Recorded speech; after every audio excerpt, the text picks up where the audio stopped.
Egunon, txikos, gai berria hasiko gara, begira. 12. gaia eta 3 dimentsioko irudiak ikasiko ditugu. Hauek ere gorputz geometrikoak deitzen zaizkie.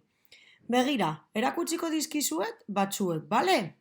Hauxe da tetraedroa. Ados?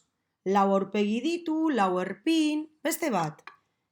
Hau badakizu zuek zein den, ez da pilota, esfera forma dauka, bale? Hauxe zilindroa, begira bere aldeak. Eta hemendik, borobila bai, baina bera zilindroa deitzen da. Gehiago. Hauxe piramide bat da.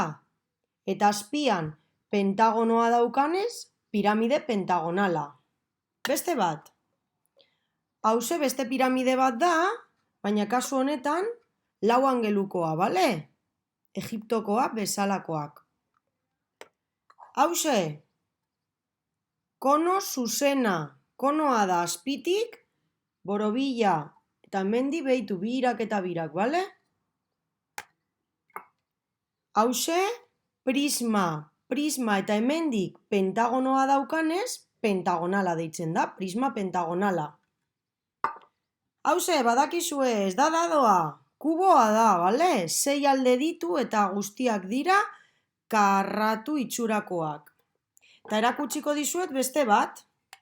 Hauxe, hau da prisma ere, baina hemendik hexagonoa duenez, deitzen zaio hexagonala. Gero hau, behitu, hau ortoedroa da. Ortoedroa, bale?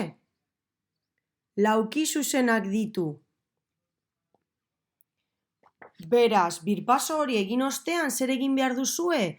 2 minutu dituzue, etxetik bilatzeko ikusitako forma hauek, objektuak. Venga, animo!